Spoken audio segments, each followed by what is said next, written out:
मैं doctor Dinesh Kumar Tyagi, additional director and HOD internal medicine department, Fortis hospital greater Noida से आप लोगों से मुखातिब हूँ।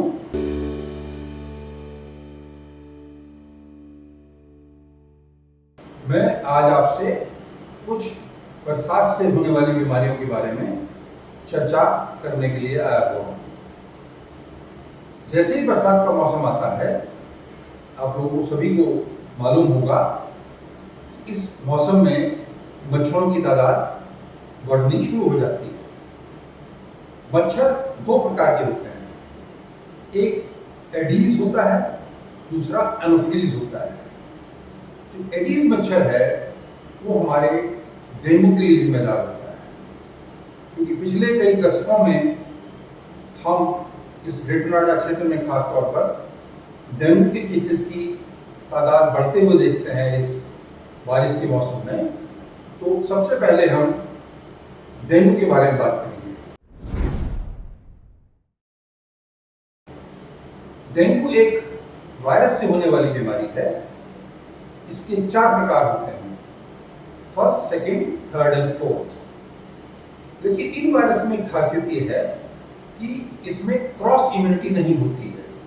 अगर आपको एक डेंगू से बुखार हुआ है तो कुछ ही दिन के अंदर आपको दूसरे डेंगू वायरस से भी बुखार हो सकता है। आइए सबसे पहले हम ये समझें कि वायरस क्या होता है। वायरस एक सबसे छोटा जीव है इस धरती पे, जो जीवित और मृत के बीच की कड़ी माना जाता है। It is a connecting link between living being and dead. जब ये अपने होस्ट के अंदर होता है तो ये बढ़ता है अपनी तादाद में, लेकिन जब ये होस्ट से अलग हो जाता है तो ये मृत प्राय हो जाता है। It is just like a dead body. तो इसके सिंप्लीफाइड फॉर्म होने से इसको कुछ फायदे मिलते हैं। इसके फायदे ये होते हैं कि जिस किसी शरीर में घुसता है ये उसी शरीर में घुल मिल जाता है। इसीलिए वायरस के खिलाफ दवाई बनाने में वैज्ञानिकों को काफी कठिनाई का सामना करना पड़ता है, क्योंकि दवाई को ये समझ में नहीं आता है कि परजीवी कौन है और हमारी अपनी कोशिका कौन है। इसीलिए इतने दिन पहले से डेंगू के बारे में लोगों को ज्ञान हुआ है, तकरीबन सेकेंड वर्ल्ड वॉर से लोग इसके बारे में जानते हैं, फिर भी इसकी अभी तक कोई दवाई नहीं बन पाई है। अब सवाल उठता है कि अगर इसकी दवाई नहीं है तो इस मर्ज से हम अपना बचाव कैसे करें और ऐसे मरीजों में क्या किया जाए। तो सबसे पहले मैं बताना चाहूंगा कि जब डेंगू होता है तो इसमें अमूमन तेज बुखार आना शुरू होता है, जोरदार सर में दर्द होता है, आंखें चलाने में भी कई बार मरीज दर्द का एहसास करता है, जोड़ों में दर्द होने लगता है और पूरे शरीर में भी दर्द की शिकायत होने लगती है। इसीलिए इसको हड्डी जोड़ बुखार भी कहते हैं। अमूमन जो तापमान है 103-104 डिग्री तक जाना शुरू हो जाता है। यह प्रक्रिया करीब 4-5 दिन के करीब चलती है। 3 से 5 दिन का तकरीबन ये पीरियड होता है जिसमें ऐसा रोगी के साथ होता है। उसके बाद में जो बुखार कम हो जाता है तो मरीज की जो प्लेटलेट्स होती हैं वो घटनी शुरू हो जाती है। इसकी वजह ये होती है कि डेंगू नाम का जो वायरस है वो हमारी सफ़ेद रंग की जो कोशिकाएं होती हैं खून में, उनको प्रभावित करता है, और उसके साथ साथ जो हमारा बोन मैरो है जहाँ पे खून बनता है वहाँ पे प्लेटलेट के मैन्युफैक्चरिंग को अफेक्ट कर देता है, जिससे हमारी प्लेटलेट घटनी शुरू हो जाती है। प्लेटलेट के घटने से कई बार मरीज को सभी जगह सूजन आनी शुरू हो जाती है। जैसे पेट के अंदर सूजन आ जाती है, पित्त की थैली में सूजन आ जाती है, लीवर में सूजन आ जाती है, फेफड़े के अंदर पानी आ जाता है, जोड़ों में सूजन आ जाती है, और कई बार चेहरा भी ऐसे मरीजों का हमें भारी लगना शुरू हो जाता है। इस स्टेज को क्रिटिकल फेज कहते हैं। ये तकरीबन 2-3 दिन या कभी कभी 4 दिन भी चल सकती है, लेकिन अमूमन 2-3 दिन के करीब क्रिटिकल फेज चलती है। उसके बाद में पेशेंट की जो प्लेटलेट्स हैं बढ़नी शुरू हो जाती हैं, क्योंकि हमारे शरीर में इस वायरस को मारने की क्षमता पैदा हो जाती है और पेशेंट धीरे धीरे इम्प्रूवमेंट की तरफ चल पड़ता है और उसकी जो सूजन है वो गायब होने लगती है, बुखार उसका ठीक होने लगता है। लेकिन कई बार इस पीरियड के दौरान मरीज को खुजली की शिकायत होती है और उसकी चमड़ी का रंग भी कई बार बदल जाता है, कई बार वो लाल हो जाता है और उसके बाद धीरे धीरे मरीज 3-4 दिन के अंदर ठीक हो जाता है। तो ये मैंने आपको बताया कि क्लासिकल डेंगू के अंदर क्या होता है। लेकिन कभी कभी कुछ केसेस में मरीज को क्लासिकल सिम्टम्स नहीं होते हैं। कई बार कुछ मरीज केवल कमजोरी की शिकायत लेके आ सकते हैं, कई बार कुछ मरीज केवल दर्द की शिकायत लेके आ सकते हैं और कई बार तो मरीज दस्त या खांसी लेकर भी डेंगू में आ सकते हैं। तो मेरा कहने का अभिप्राय यह है कि अगर किसी व्यक्ति को इस किस्म की समस्या हो रही हो तो उसको हल्के में ना लें और तुरंत ही उसका सही उपचार शुरू करें।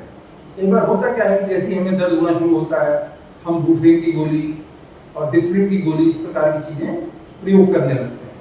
लेकिन इस प्रकार की दवाइयों के प्रयोग से हमें बचना चाहिए, क्योंकि कई बार जैसे डिस्प्रिन की गोली है ये भी हमारे शरीर में प्लेटलेट्स को घटाना शुरू कर देती है, जिससे स्थिति कई बार विषम हो सकती है। तो ऐसी स्थिति में सेल्फ मेडिकेशन न करें। अगर आप इमीडिएटली डॉक्टर के पास नहीं जा पा रहे हैं तो कुछ सावधानियां हैं जिनका आप प्रयोग कर सकते हैं।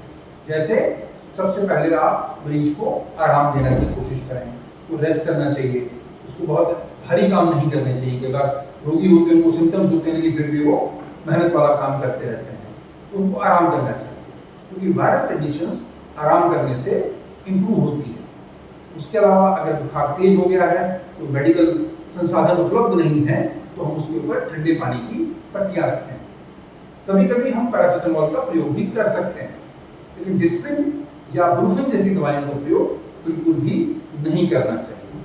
इसके साथ साथ हमें क्या कोशिश करनी चाहिए कि मरीज का जो हाइड्रेशन है वो सही तरीके से मेंटेन हो रहे। तो उसको हमें पानी पिलाते रहना चाहिए, नींबू पानी है या नारियल का पानी है या केवल शिकंजी भी हम दे सकते हैं।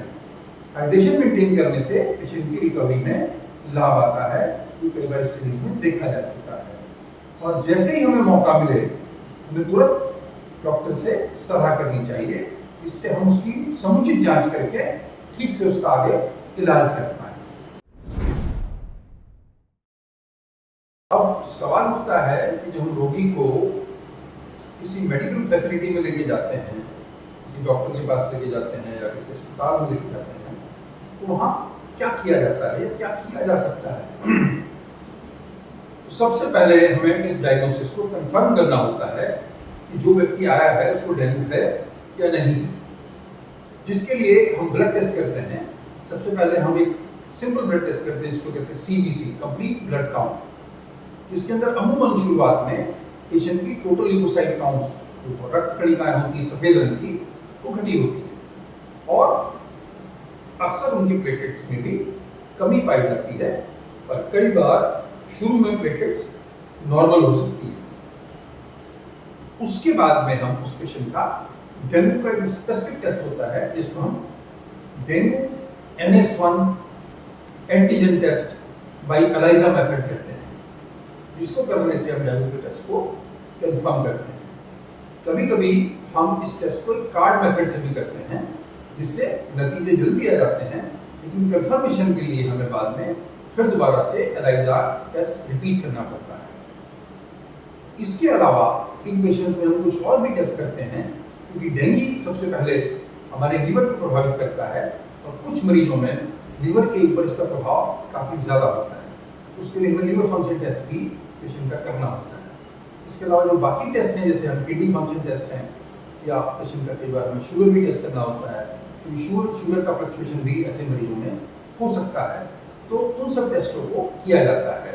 इसके अलावा हम पेशेंट का अल्ट्रासाउंड और एक्सरे भी करते हैं, जिससे हम उसके अंदर अगर पेट में पानी है या फेफड़े में पानी है या कहीं उसकी सूजन है, जैसे गॉल ब्लैडर में कई बार सूजन आ जाती है, तो उन सबको हम प्रॉपर्ली देख सकते हैं। एक बार जब डायग्नोसिस कंफर्म हो जाता है तब उसका ट्रीटमेंट शुरू किया जाता है। क्योंकि अगर हम पेशेंट को वक्त रहते इलाज के लिए डॉक्टर के पास ले जाते हैं तो मृत्यु दर को, जो करीब 5% होता है, उसको हम 1% से नीचे ले जा सकते हैं। इसलिए इसमें ट्रीटमेंट का विशेष महत्व है। अब जैसा कि मैंने शुरू में कहा कि डेंगू की कोई स्पेसिफिक दवाई नहीं है, तो सवाल उठता है कि इसमें फिर क्या इलाज किया जाता है। इसमें जो हम इलाज करते हैं वो सपोर्टिव ट्रीटमेंट होता है। जैसे सबसे पहले पेशेंट को कंफर्टेबल बनाते हैं, उसको रेस्ट देते हैं। दूसरे नंबर पर सबसे महत्वपूर्ण होता है उसके हाइड्रेशन को मेंटेन करना। ये देखा गया है कि अगर मरीज का हम हाइड्रेशन इंप्रूव करते हैं तो पेशेंट की रिकवरी बढ़ जाती है। तो उसके हाइड्रेशन का विशेष रूप से ध्यान रखा जाता है। उसके साथ साथ हम उसके जो लक्षण हैं, सिम्टम्स हैं, उनको कंट्रोल करने के लिए दवाइयाँ देते हैं, लेकिन दवाइयाँ वही दी जाती हैं जो सेफ होती हैं। जैसे हम पैरासिटामोल का प्रयोग करते हैं बुखार को कम करने के लिए। साथ में पेशेंट को कुछ हम न्यूट्रिएंट्स भी सप्लीमेंट करते हैं, जैसे फॉलिक एसिड्स है या आयरन है या विटामिन है, जिनका भी अपना एक विशेष महत्व है डेंगू के इलाज के अंदर। उन सब चीज़ों को पेशेंट को ऐड किया जाता है। लेकिन ऐसे केसेस में बहुत हैवी पेन किलर्स या बहुत हैवी एंटीबायोटिक्स का कोई विशेष रोल नहीं होता है। एंटीबायोटिक्स का प्रयोग केवल तब किया जाता है जब कई बार पेशेंट में डेंगू के साथ साथ सेकेंडरी बैक्टीरियल इन्फेक्शन देखा जाता है। उस स्थिति में भी हॉस्पिटलाइजेशन का विशेष महत्व होता है, क्योंकि हम सेकेंडरी बैक्टीरियल इन्फेक्शन को अस्पतालों के अंदर या क्लिनिक्स के अंदर बेहतर तरीके से हैंडल कर सकते हैं। इसके अलावा जो सबसे महत्वपूर्ण जो हम काम करते हैं अस्पतालों के अंदर, वो होता है उन मरीजों में जो क्रिटिकल होते हैं और जिनकी प्लेटलेट एक नियत संख्या से ज़्यादा नीचे चली जाती हैं और जिनमें मृत्यु का खतरा खड़ा हो जाता है या जिन लोगों को ब्लीडिंग टेंडेंसी डेवलप हो जाती है। उन रोगियों के अंदर हम अस्पताल के अंदर जो फ्रेश प्लेटलेट्स होती हैं वो ट्रांसफ्यूज करते हैं, जिससे पेशेंट की रिकवरी इम्प्रूव हो जाती है और पेशेंट जो मृत्यु की तरफ बढ़ रहा होता है वो रिकवरी की तरफ बढ़ना शुरू हो जाता है। इसी प्रकार से अस्पतालों के अंदर हम मरीजों को कुछ ऐसे खून के पदार्थ ट्रांसफ्यूज करते हैं जिससे उसकी खून की जमने की क्षमता बढ़ जाती है। ये भी एक अपने आप में गेम चेंजर होता है। तो कई बार जो मरीज बहुत क्रिटिकली इल हैं उनको अस्पतालों में भर्ती करके हम बहुत सारी चीज़ें करके पेशेंट को लाभ पहुंचा सकते हैं। अब बात उठती है कि अगर हम इस बीमारी से वैसे ही बच जाए तो सबसे अच्छा है, क्योंकि हमेशा कहा जाता है कि prevention is better than cure. तो उसके लिए हमें किन चीज़ों का ख्याल रखना चाहिए? उसमें विशेष तौर पे हमें ये ध्यान रखना चाहिए कि घर के अंदर पानी इकट्ठा ना हो। जैसे केवल कूलर के अंदर पानी इकट्ठा होता है, कई बार हम गमले रखते हैं उसके अंदर पानी इकट्ठा हो जाता है, उस पानी को इकट्ठा ना होने दें। कूलर में अगर पानी है तो उसके अंदर हम या तो कोई ऑयल डाल दें या उसके अंदर हम पेट्रोल डाल के रखें, जिससे उसके ऊपर मच्छर ना पनप सकें। और ऐसे केवल बाथरूम के अंदर भी पानी इकट्ठा होता रहता है, उसको भी इकट्ठा ना होने दें, उसको चेंज करते रहें समय समय पर। उसके अलावा हम क्या करें, घर की जितनी दरवाजे और खिड़कियां हैं उनमें जालियां लगवा के रखें, जिससे मच्छर अंदर ना घुस सकें। उसके बावजूद भी मच्छर अगर अंदर घुस जाए तो हमें क्या करना चाहिए? हमें उस स्थिति में मच्छरदानी का प्रयोग करना चाहिए। और जो मच्छरों को मारने की दवाइयाँ हैं उनका विशेष तौर पर प्रयोग करना चाहिए। मच्छर को भगाने वाली जो दवाइयाँ होती हैं, मॉस्किटो रिपेलेंट्स, उनका इस्तेमाल करना चाहिए। पूरे सिलिंग के कपड़े पहनने चाहिए, पूरी पैंट पहनना चाहिए, जूते पहन के रखने चाहिए, सिर पे हैट पहनना चाहिए अगर मच्छरों वाले एरिया में जा रहे हैं कहीं पे। खासतौर पर जैसे बच्चे शाम को पार्क्स में खेलने के लिए जाते हैं तो हम विशेष तौर पे क्या करें कि हम उनको मॉस्किटो रिपेलेंट्स लगा के भेजें और उनको पूरे बाजू के कपड़े पहनने की सलाह दें। तो इन सब चीज़ों का ध्यान रखने से कई बार हम डेंगू से अपने आप को बचा सकते हैं।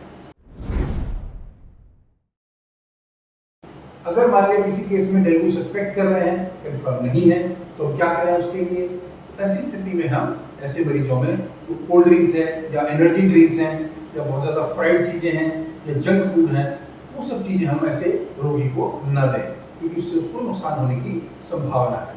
वनस्पतिज के हम ऐसे रोगियों में उनको शिकंजी दें, नारियल का पानी दें, या हम बहुत सारे जूसेस दे सकते हैं, उससे पेशेंट को लाभ मिल सकता है। बहुत सारे फल हैं, जैसे कीवी का फल है, इस प्रकार के फलों के देने से भी रोगियों में लाभ होते देखा गया है, या अनार है या केला है, इस प्रकार के फल देने से रोगी को राहत महसूस होती है। धन्यवाद। मैं आप लोगों को एक सूचना देना चाहूँगा कि आपके ग्रेटर नोएडा क्षेत्र में हम लोगों ने फोर्टिस अस्पताल की शुरुआत की है, जो सभी प्रकार की सुविधाओं से लैस है और 24 घंटे जिसमें सभी प्रकार की इमरजेंसीज की सुविधा उपलब्ध है।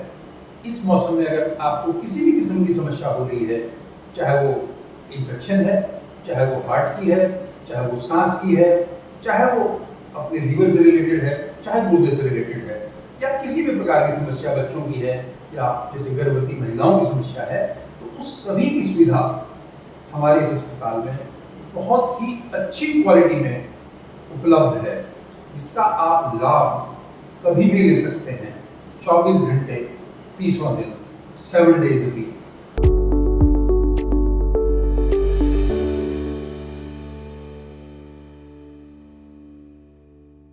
मैंने आप सभी लोगों को डेंगू से संबंधित जानकारी दी। मुझे आशा है कि आपको ये पसंद आई होगी और ये आपके लिए उपयोगी सिद्ध होगी। आपके सुझाव आमंत्रित हैं और मैं आपसे दरख्वास्त करूंगा, अगर आपको ये ऑडियो और वीडियो पसंद आता है तो उसको प्लीज़ लाइक करें, और अगर कोई भी समस्या आपको लगती है किसी भी तरीके की, तो हमारी 24 घंटे सेवाएं उपलब्ध हैं फोर्टिस हॉस्पिटल ग्रेटर नोएडा के अंदर, बहुत अच्छी कीमत और बहुत अच्छी क्वालिटी के साथ में। धन्यवाद।